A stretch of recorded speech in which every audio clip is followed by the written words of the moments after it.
how about if we start? Thank you very much for accepting and doing this interview. So these are the Deep House stories with Jennifer Mayanja. First of all, so a brief introduction of Jennifer. So music is an urban expression of what happens in cities at a given time. And Jennifer Mayanja is both a witness and a creator since the beginning of Deep House. And she's still actively creating and collaborating artistically. Her creations and personal experiences are valuable knowledge for a genre that marked the farewell of the 20th century to enter the new millennium. This is her story, the story of Deep House in New York in the 90s. So thank you very much for joining, Jen. So let's start with the first thing. So before Deep House, who was Jen? So you're from Uganda, then you go to Kansas. Where does the musical journey start? Well, my musical journey started way before that. I think my musical journey started from the time I had consciousness as a child. But if we're trying to make distinctions in terms of like professionally or more intentionally as a creator, I would say probably in my 20s.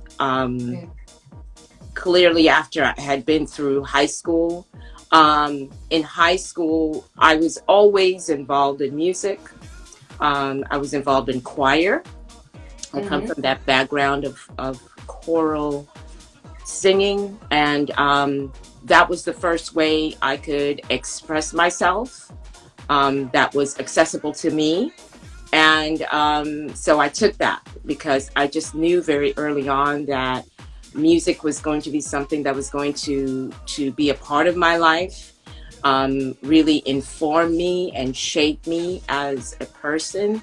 So any opportunity that I had to be involved in music, I took it. So my entry point was through singing when I was in elementary, in high school. And after high school, I was like, well, I actually really wanted to go to study music in college, but I really didn't have that support from my father. And I kind of took a detour. I actually was going to study law. When did you arrive to New York, and why did you actually decide to go there? What called you to New York? Well, the dream about New York was not right away. Actually, the first dream I had been to sort of start professionally in Chicago. Chicago, the proximity of Chicago and where I was living in Kansas City is a little bit more closer.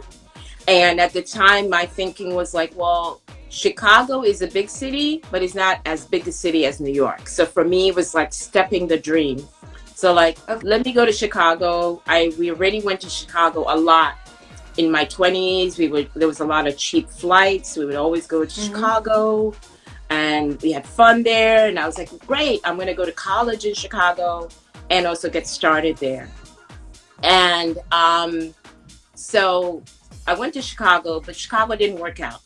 The universe was like, no, I don't know. So I felt a little bit defeated, and I moved back to Kansas City, and I stayed there. But then I had a really good friend that had moved to New York, and he came back from New York to visit me, and he was like, you're into house music, right? Like deep into house music. And I was like, yeah. He's like, yeah, you have to move to New York. Like, you have to go to New York. So at that time, I think I'd been DJing a couple of years, but I wasn't like DJing out. Like, I was a bedroom DJ, and I was perfectly content to stay being that, because I was terrified of playing out, just like terrified. Anyways, I had played a few gigs here and there, but nothing crazy. So I did go to New York at the invitation of my friend Troy, and stayed with him. And he had this friend, this Guatemalan friend, and she just like knew everybody. And she took us to all the clubs. And every club she went to, they knew her. Like, yeah, come in. They opened up the door. Come in. And at that time, you know, it was like you didn't just get into clubs. You didn't just like pay money and you went in. Everything was like a door person, and you had to know somebody, or they you Okay. would just wait in the line. What year was it when you arrived to New York? I want to say around 1994. 1994. Okay. So it was still kind of the golden years, right before what happened with the club scene started to happen, and we had those shutdown of clubs and everything turning into a lounge scene where we couldn't dance anymore, literally. We used to call it, there's this famous movie that's called Footloose Yeah. with Kevin Bacon. Yeah. So we Yeah. used to call it a footloose town, you know, we Okay. can't dance anymore. You know, like there would be literally people watching people like, can't dance. As soon as they dance, you can't dance because, you know, they'd get fined. They'd get shut down immediately. And there was people literally going around. That was their job, to make sure people weren't dancing. So it was a miserable time for that. But on the other end of it, I got to play a lot of bars and lounges. I mean, there was so many. And I DJed with those. And those experiences also shaped me, because it taught me to play a lot of different stuff to a crowd, not just house music, but to actually pull out of my collection and play jazz and play ambient and play soul and play R&B along with house. I got to really mix it up. So that was also very important to how I developed as a DJ. And how about if we move into talking about specifically about the music scene in New York in that time, which I can assume that it was pretty, I mean, it was not only underground, but based on New York's typical characteristical personality. I'm assuming that it wasn't that easy to like get into there. So let's start from the first thing first. So with whom did you started hanging out with? Who was it? And what did you guys do together? What type of parties were you going out to? Wow. I mean, I really hate to bust the bubble. I mean, I kind of had no one. I mean, okay. All right. Okay. There is one person. Okay. There was this person. He actually had been a person that, before I moved to New York, because where I lived, we had no record stores that sold like new 12 inches. I used to do what we call mail order. So I used to order records on the phone, then it'd be shipped to me. So I developed a relationship with these guys that did the mail order at a record store in New York called Vinyl Mania. And so I knew them. And that's one of the first places I used to go to buy records when I first got to New York. You know, I said, hey, you know, they knew me because I bought a lot of records. But it was tremendously, I cannot emphasize enough how difficult it was as a woman to be taken seriously. You know, when I went to record stores, I was shunned. No one wanted to help me, no matter what I did, no matter what I said. I literally was invisible. So it was difficult to have that kinship with anybody. So initially, when I would go out, I would go out by myself. I had some friends I made from my very first gig playing, but they weren't also necessarily into going into the same venues that I wanted to go to. But I was okay with that. I have to say, it wasn't like a sad time for me, because for me, I was living the dream. I was in New York, I was DJing, I was going to clubs every night and hearing exactly the music I wanted to hear.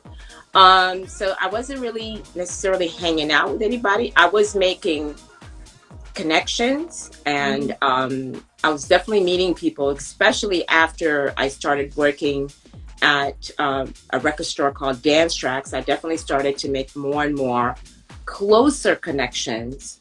But I was primarily, I'd get ready to go out when I did go out, when I wasn't DJing, because I actually started DJing a lot. I actually was DJing like 5 to 6 nights a week.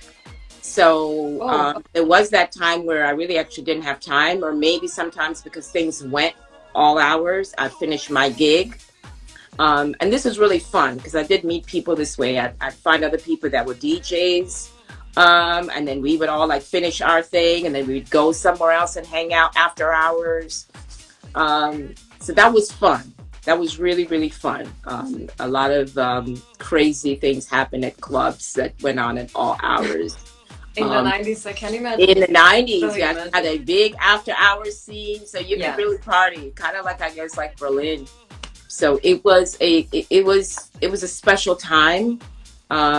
Special, and the people I'm sure that lived in that era will tell you it was also special. Now, the city was crime ridden, so they'll tell you, which is an important piece of this part of New York history, because that also was the gateway for the New York underground scene in general to start to be decimated by a mayor called Rudy Giuliani, who completely Right. obliterated Mhm, mhm. the music scene in New York. Which at the end, I think that's one of the reasons why you left New York, right? I read. Because of what was happening in Asia at the moment. The reason I left to New York actually was related to 9/11. Okay. Right after that, at the time, I'd been doing a party Mhm. called Hamsa, and a very popular party. And it kind of felt like all the energy just was taken out of New York. Like Sure. everything was taken out and nobody wanted to be there. And it was just sad. Like a hole was just left in the heart of New York. And it was sort of like the beginning of the end, pretty much. That event just changed everything. And it also changed my love affair with New York. I really didn't want to leave, but I felt it was the universe was pulling me somewhere else. I actually did move back to Missouri, to Kansas City for a little while. Then I came back to New York, and then eventually to where I am now. So that was really a pivotal moment in how the rest of what is developed in New York started.